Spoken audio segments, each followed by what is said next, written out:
Swadika, thank you for joining us on Newsline. We're broadcasting live on NBT Radio Thailand, FM 88, and on NBT World. It's Tuesday, April 28th of 2015, and you're with me, Sandra Hanutsaha. Their Majesties King Bhumibol Adulyadej and Queen Sirikit have delivered a message of condolence to the Nepalese president over the devastating April 25th earthquake. The letter of condolence from Their Majesties the King and Queen was addressed to President Ram Baran Yadav of the Federal Democratic Republic of Nepal, conveying their deep sorrow over the loss of lives and injuries inflicted by the recent earthquake. Their Majesties also expressed heartfelt sympathy for the severe damage caused to Nepal's cultural heritage and basic infrastructure, while saying their thoughts and prayers were with the country and its people during this difficult time.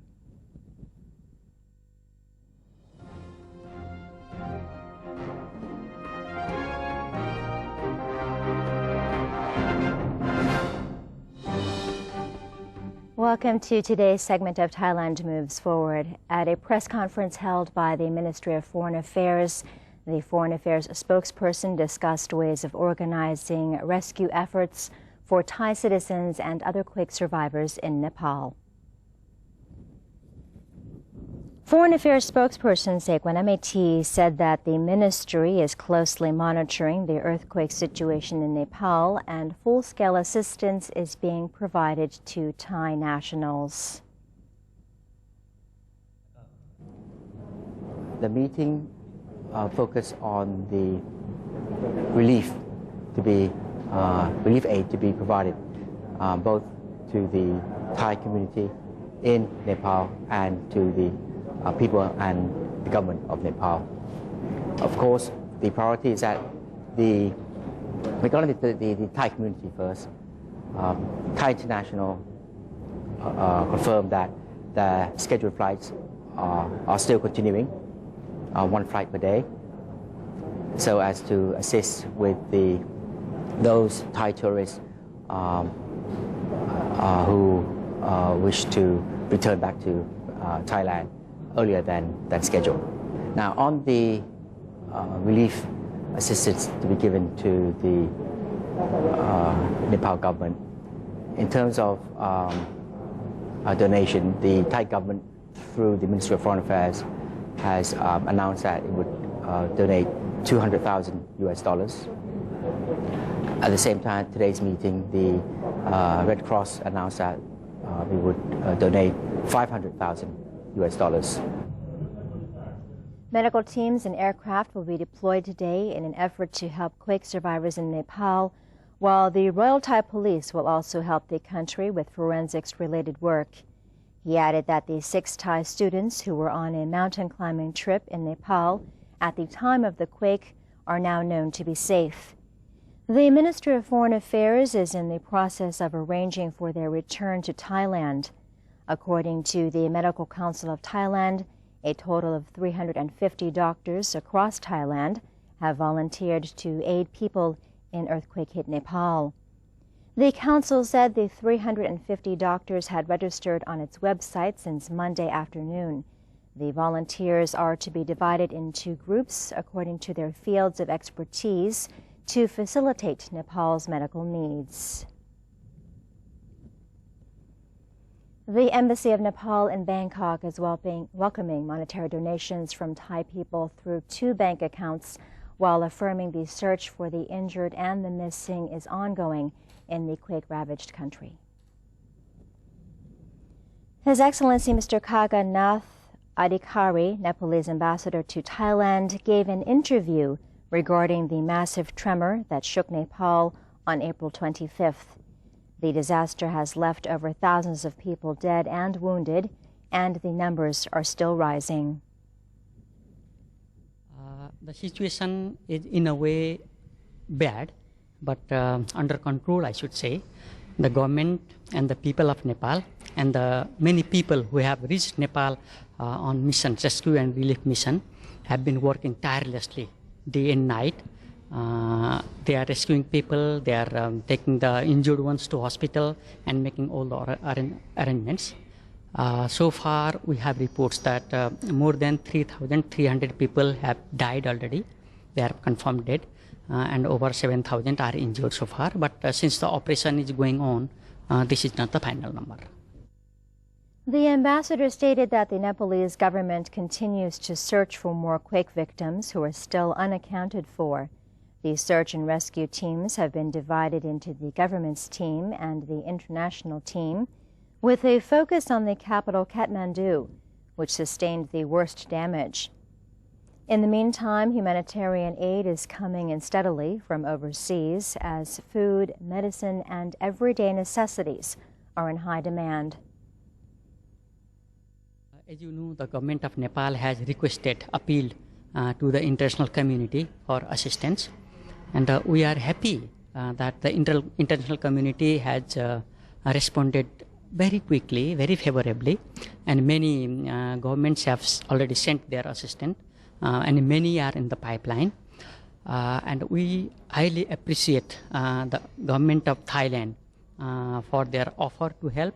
I have been informed that the Royal Government of Thailand is sending a plane to Kathmandu with a medical team, with supplies, with medicines and other things also.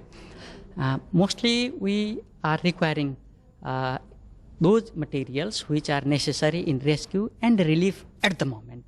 For example, tents, blankets, medicines, dry food, water purifiers, etc. Means that are those are the items that we need at the moment now.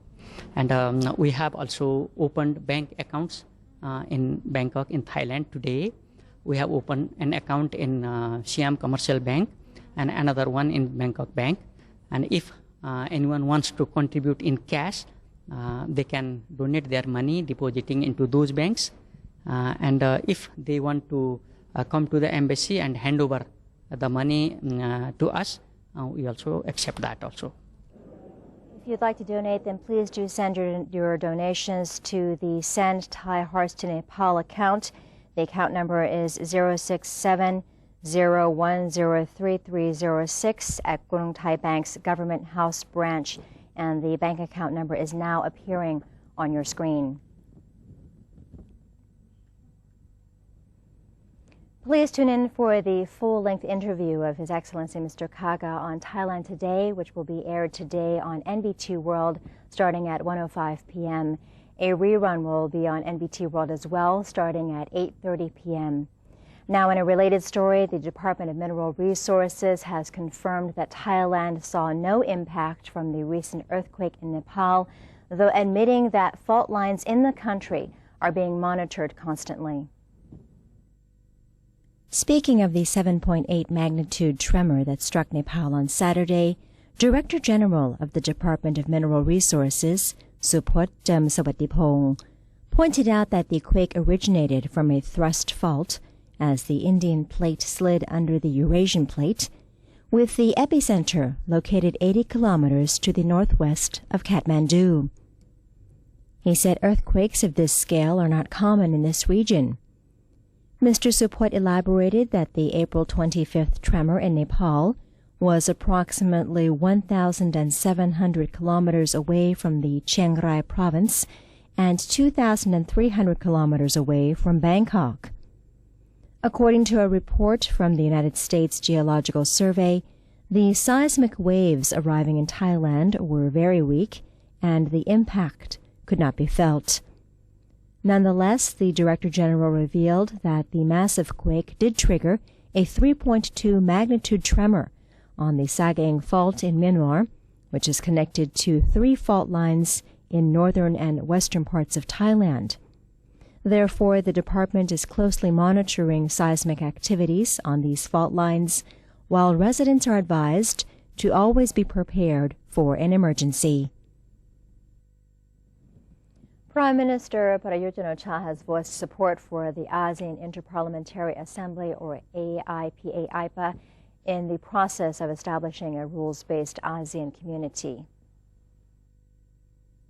Prime Minister Prayut gave an address during the meeting between ASEAN leaders and IPA representatives at the Kuala Lumpur Convention Center in Malaysia. Among the IPA representatives was Mr. Phonphet Vichit-Cholachai, President of the National Legislative Assembly, who participated in the event on Thailand's behalf. According to government spokesperson Yongyot Mailap, General Prayut cited IPA as a major contributor to the development of rules-based systems for the realization of the ASEAN community. He noted that the Assembly is playing two significant roles, the first of which is to bridge the ASEAN community and its people, especially the poor and the underprivileged, through the promotion of understanding regarding the regional integration. With better understanding, the people will be aware of the benefits they will receive and be more inclined to partake in building the ASEAN community, thus creating a truly people-centered system. Thailand and Vietnam have agreed to expand bilateral cooperation to cover more areas. Prime Minister General Prayut Chan-o-cha on Monday held a bilateral meeting with Vietnam Prime Minister Nguyen Thanh Dung on the sidelines of the 26th ASEAN Summit in Malaysia. Both leaders touched on the success of the second Thailand-Vietnam Joint Commission on Bilateral Cooperation. General Prayut invited his Vietnamese counterpart to visit Thailand for the third meeting, when all cooperation is expected to further materialize.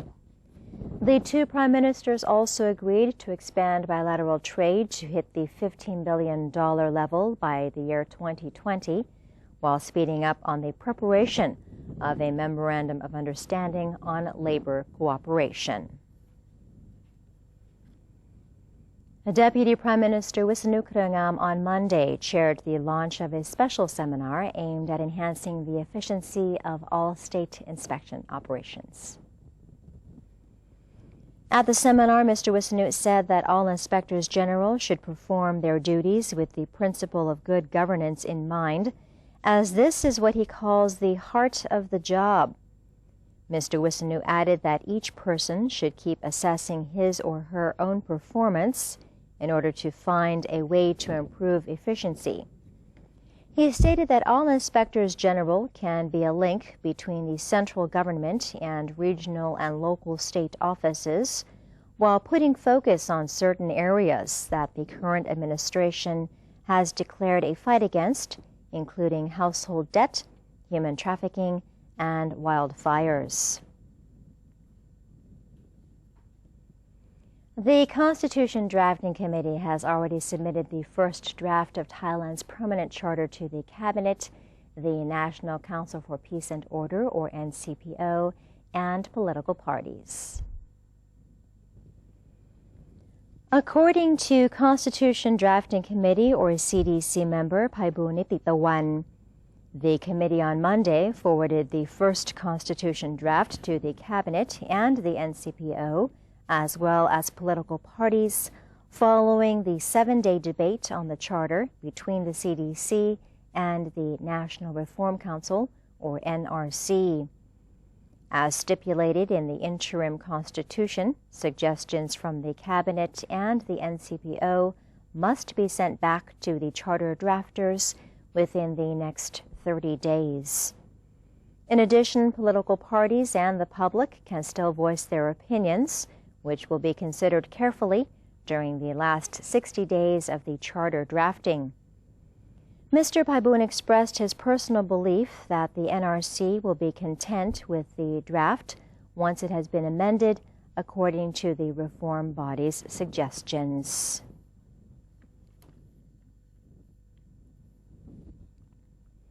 The Tourism Authority of Thailand, or TAT, has launched a new pocketbook that gives travel advice to tourists who visit any of 12 must-not-miss cities in a bid to boost the number of tourists who travel to these unique destinations. TAT Deputy Governor Sukri Sithiwanit disclosed that the Tourism Authority is promoting Lampang, Phetchabun, Nan, Buriram, Loi, Samut Songkhram, Ratchaburi, Trat, Jantaburi, Trang, Chumpon, and Nakhon Si Thammarat in the year 2015. He explained that the 12 provinces selected as must-not-miss destinations all had tourism potential and marketable identities. Each of the provinces was also easily accessible from the country's primary tourism cities and will provide novel alternatives for tourists. Mr. Sukri said the contents and photographs in the pocketbook will likely inspire potential tourists to take a trip to the destinations. Through the release of the pocketbook, the TAT hopes to stimulate more tourism activity by Thais as well as foreigners. The Tourism Authority expects 2.2 trillion baht to be generated from tourism this year. 1.4 trillion baht of revenue is expected from foreign tourists, whereas 800 billion baht is expected to be generated from the travels of Thai tourists. And that is the end of today's edition of Thailand Moves Forward. It's time for a quick break, but here's a look at the exchange rates and commodity prices first.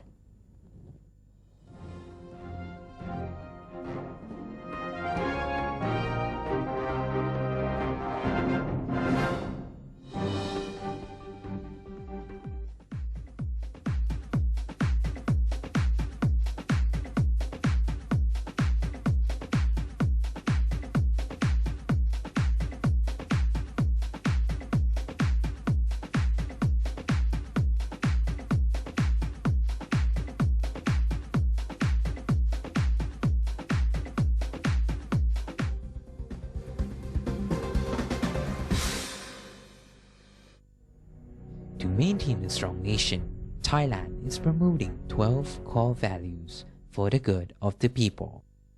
First among them, to uphold the three pillars: the nation, religion, and the monarchy.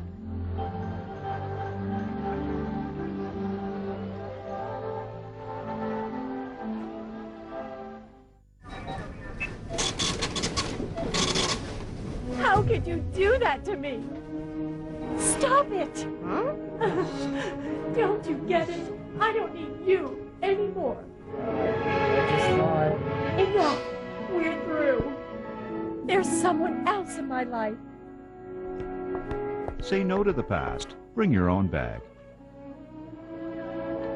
Say no to plastic.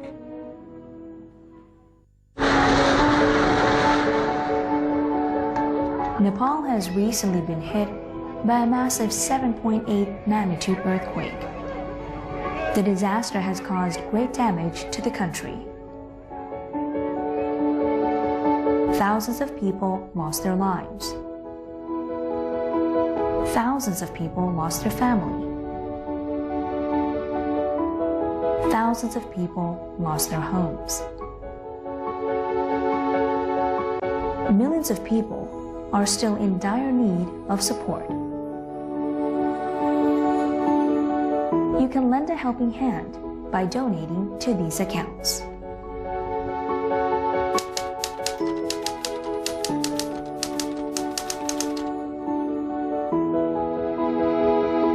We have received many calls offering help in kind, means trying to send goods, and they are asking how we can help. We are really humbled by the offer of the government and the people of Thailand for our people in Nepal, and we highly appreciate it.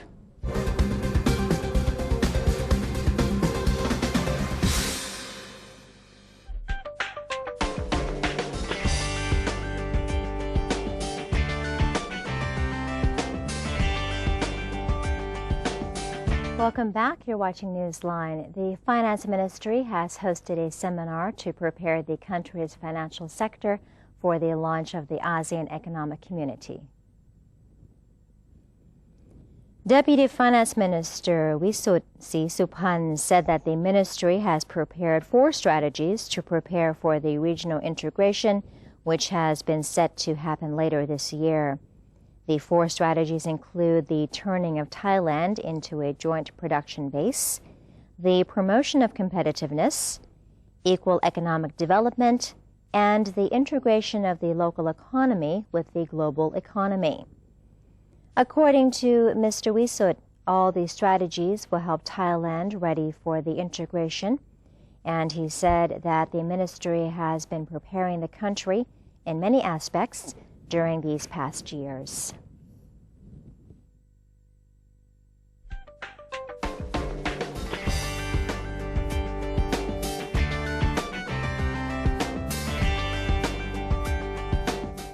Orange-clad crowds took to the streets of the Netherlands on Monday to celebrate Dutch King Willem-Alexander's 48th birthday. To mark the day, the king visited the southern town of Dordrecht, close to Rotterdam, with members of the royal family, including his wife, Queen Maxima, along with their 3 daughters. People filled the riverbanks, waving to the royal family as they passed in an open orange boat before the royals were treated to a host of cultural events in the city. Across the country, as per tradition, crowds took part in heaving street parties, wearing bright orange scarves, hats, earrings, and face paint to celebrate the national holiday. During the day, people are allowed to sell anything from cakes to books to old toys or busk on the streets of their own local towns. And that is it for today's edition of Newsline. For any comments or suggestions, please feel free to email them to us at newsline.nbt@gmail.com. You can also follow us on Facebook by simply typing in NNT, and you can also check out our website at thainews.prd.go.th/newsing. We're saying goodbye now with some footage of a chocolate and confectionery fair in Algeria. I'm Sandra Hanut Saha for Newsline. Have a great day. Sawadee ka.